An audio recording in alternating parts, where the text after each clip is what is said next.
ಇವತ್ತಿನ ರೆಸಿಪಿ ಬಂದು ಸೂಪರ್ ಟೇಸ್ಟಿಯಾಗಿರುವಂತಹ ಫಲೂದಾ. ನಾವು ಹೊರಗಡೆ ಎಲ್ಲ ಒಂದೊಂದು ಫಲೂದಾಗೆ 150ರಿಂದ 200 ರೂಪಾಯಿ ಎಲ್ಲ ಕೊಟ್ಟು ಫಲೂದಾ ತಿಂದಿರ್ತೀವಿ.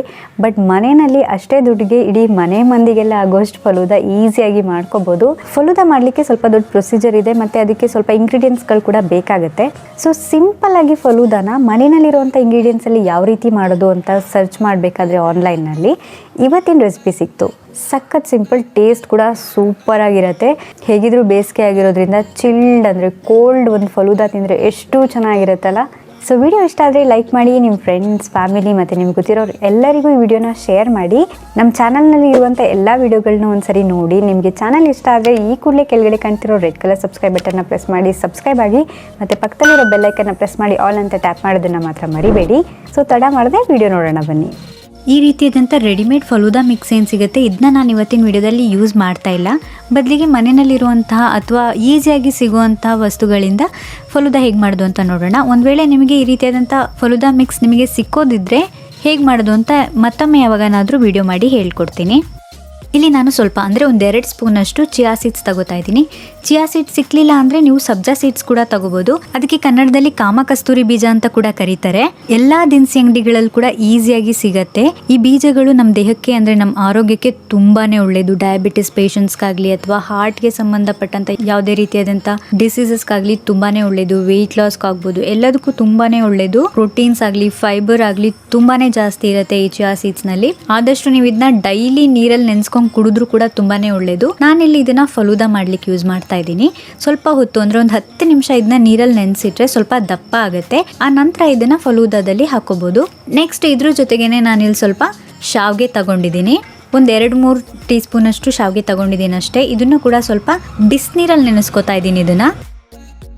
ಇದೊಂದು 10 ನಿಮಿಷ ನೀರಲ್ಲಿ ಚೆನ್ನಾಗಿ ನೆಂದರೆ ಸಾಕು. ಫಲೂದಾನ ಆರಾಮಾಗಿ ಒಂದು 2-3 ನಿಮಿಷದಲ್ಲಿ ಪಟ್ಟಂತ ರೆಡಿ ಮಾಡ್ಕೊಬಿಡ್ಬೋದು. ಚಿಯಾ ಸೀಡ್ಸ್ನ ಮಾಮೂಲಿ ತಣ್ಣೀರಲ್ಲೇ ನೆನೆಸಿದ್ದೀನಿ, ಮತ್ತು ಶಾವ್ಗೆನ ಸ್ವಲ್ಪ ಬಿಸಿನೀರಲ್ಲಿ ನೆನೆಸಿದ್ದೀನಿ. ಇದು ನೆನೆಯವರೆಗೂ ಹಾಗೆ ಬಿಟ್ಬಿಡೋಣ ಒಂದು 10 ನಿಮಿಷ. ಒಂದು 10 ನಿಮಿಷ ನೆಂದ ಮೇಲೆ ಚಿಯಾ ಸೀಡ್ಸ್ ಈ ರೀತಿಯಾಗಿ ಆಗುತ್ತೆ. ಮೇಲೆಲ್ಲ ಸ್ವಲ್ಪ ಟ್ರಾನ್ಸ್ಲ್ಯೂಸೆಂಟ್ ಆಗಿಬಿಡುತ್ತೆ. ಇಲ್ಲಿ ಶಾವ್ಗೆ ಕೂಡ ಒಂದು 10 ನಿಮಿಷ ಚೆನ್ನಾಗಿ ನೆಂದಿದೆ ಬಿಸಿನೀರಲ್ಲಿ. ಇಲ್ಲಿ ಬಿಸಿನೀರನ್ನೆಲ್ಲ ತೆಗೆದುಬಿಟ್ಟು ಇದಕ್ಕೆ ಸ್ವಲ್ಪ ನಾನು ಕೋಲ್ಡ್ ವಾಟರ್ ಹಾಕೋತಾ ಇದ್ದೀನಿ. ಯಾಕಂದರೆ ಫಲೂದಾ ತಿನ್ನಬೇಕಾದ್ರೆ ನಮಗೆ ಬಿಸಿ ಬಿಸಿ ಶಾವ್ಗೆ ಬೇಕಾಗಿಲ್ಲ. ಅದಕ್ಕಾಗಿ ಸ್ವಲ್ಪ ಕೋಲ್ಡ್ ವಾಟರ್ ಹಾಕ್ಕೊಂಡ್ರೆ ಇದು ಕೂಡ ತಣ್ಣಗಾಗುತ್ತೆ ಅಂತ ಹೇಳಿ ಕೋಲ್ಡ್ ವಾಟರ್ ಹಾಕ್ಕೊಂಡಿದ್ದೀನಿ. ನೆಕ್ಸ್ಟ್ ಇಲ್ಲಿ ನಾನು ಹರ್ಷೀಸ್ ಸಿರಪ್ ತೊಗೊಂಡಿದ್ದೀನಿ, ಸ್ಟ್ರಾಬೆರಿ ಫ್ಲೇವರು. ಬೇಕಿದ್ರೆ ನೀವು ರೋಸ್ ಸಿರಪ್ ಸಹ ತೊಗೋಬೋದು, ರೂ ಅಫ್ಸಾನಾದರೂ ತೊಗೋಬೋದು. ನಿಮ್ಮ ಇಷ್ಟ ಯಾವ್ದು ಬೇಕಾದರೂ, ನಿಮ್ಗೆ ಯಾವ್ದು ಈಸಿಯಾಗಿ ಸಿಗುತ್ತೆ ಅದನ್ನು ತೊಗೋಬೋದು.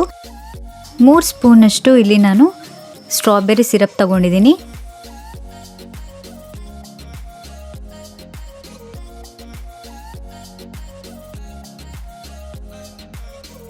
ಮತ್ತು ನೆನೆಸಿರುವಂಥ ಚಿಯಾ ಸೀಡ್ಸ್ನ ತಗೋತಾ ಇದ್ದೀನಿ. ಒಂದು 4ರಿಂದ 5 ಸ್ಪೂನ್ ತಗೋತಾ ಇದ್ದೀನಿ.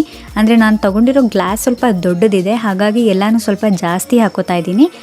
ನೀವು ತೊಗೊಂಡಿರೋ ಗ್ಲಾಸ್ ಪ್ರಕಾರ ನೀವು ಮಾಡಿಕೊಂಡ್ರು ಕೂಡ ನಡೆಯುತ್ತೆ. ಮತ್ತು ನಾವು ನೆನೆಸಿಟ್ಕೊಂಡಿದ್ವಲ್ಲ ಶಾವ್ಗೆ, ಅದನ್ನು ಹಾಕೋತಾ ಇದ್ದೀನಿ 2 ಟೀ ಸ್ಪೂನಷ್ಟು. ಮತ್ತು ಫ್ರಿಜ್ಜಲ್ಲಿ ಇಟ್ಟಿದ್ದಂಥ ಕೋಲ್ಡ್ ಹಾಲು ಹಾಕ್ಕೊತಾ ಇದ್ದೀನಿ. ಈ ರೀತಿಯಾಗಿ ಸ್ಪೂನ್ನ ಮೇಲಿಟ್ಬಿಟ್ಟು ಯಾಕೆ ಹಾಕೋತಾ ಇದ್ದೀನಿ ಅಂದರೆ, ಹಾಲು ಹಾಕ್ಕೊಂಡು ಕೂಡಲೇ ನಾನು ಕೆಳಗಡೆ ಹಾಕಿರೋ ಸಿರಪ್ ಎಲ್ಲ ಮಿಕ್ಸ್ ಆಗಿ ಫುಲ್ ಪಿಂಕ್ ಆಗಬಾರ್ದು ಅಂತ ಹೇಳಿ ಈ ರೀತಿಯಾಗಿ ಸ್ಪೂನ್ ಮೇಲೆ ಹಾಕೋತಾ ಇದ್ದೀನಿ. ಲೇಯರ್ ಚೆನ್ನಾಗಿ ಕಾಣಿಸ್ಲಿ ಅಂತ ಹೇಳಿಬಿಟ್ಟು. ಅಂದರೆ ಕೆಳಗಡೆ ಪಿಂಕು, ಮೇಲ್ಗಡೆ ಹಾಲು, ಮೇಲೆ ಸಬ್ಜಾ ಸೀಡ್ಸ್ ಎಲ್ಲ ತುಂಬ ಚೆನ್ನಾಗಿ ಕಾಣಿಸುತ್ತೆ. ಅದಕ್ಕಾಗಿ ಈ ರೀತಿಯಾಗಿ ಸ್ಪೂನ್ ಯೂಸ್ ಮಾಡಿಕೊಂಡು ಹಾಕ್ಕೊಂಡಿದ್ದೀನಿ ಹಾಲನ್ನ. ಮತ್ತು ಮನೆಯಲ್ಲೇ ಮಾಡಿರುವಂಥ ಜೆಲ್ಲಿ ತೊಗೊಂಡಿದ್ದೀನಿ, ಸ್ಟ್ರಾಬೆರಿ ಫ್ಲೇವರು. ಇದನ್ನು ಯಾವ ರೀತಿಯಾಗಿ ಮಾಡಿದೆ ಅಂತ ಆಲ್ರೆಡಿ ನಮ್ಮ ಚಾನಲ್ನಲ್ಲಿ ವಿಡಿಯೋ ಇದೆ.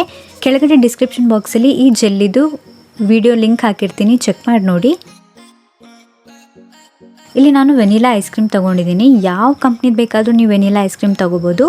ಒಂದು ಪೂರ್ತಿ ವೆನಿಲಾ ಐಸ್ ಕ್ರೀಮ್ನ ಸ್ಕೂಪ್ ಔಟ್ ಮಾಡಿಬಿಟ್ಟು, ಅಂದರೆ 10 ರೂಪಾಯಿದೊಂದು ಕಪ್ಪಿದು ಪೂರ್ತಿ ಸ್ಕೂಪ್ ಔಟ್ ಮಾಡಿಬಿಟ್ಟು ಒಂದು ಲೇಯರ್ ಹಾಕ್ಕೊತಾ ಇದ್ದೀನಿ.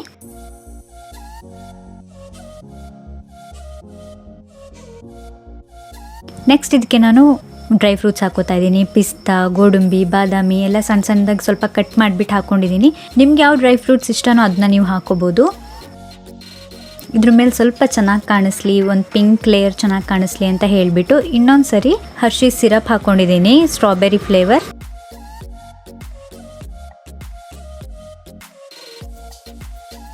ಫೈನಲ್ ಆಗಿ ಸ್ವಲ್ಪ ಒಣದ್ರಾಕ್ಷಿ ಇದ್ರ ಮೇಲೆ ಹಾಕ್ಕೊಂಡ್ರೆ ನಮ್ಮ ಸೂಪರ್ ಆಗಿರುವಂಥ ಫಲೂದಾ ಏನಿದೆ ಜಸ್ಟ್ ಒಂದು 10ರಿಂದ 15 ನಿಮಿಷದಲ್ಲಿ ಪಟ್ ಅಂತ ರೆಡಿಯಾಗಿ ಹೋಗ್ಬಿಡುತ್ತೆ.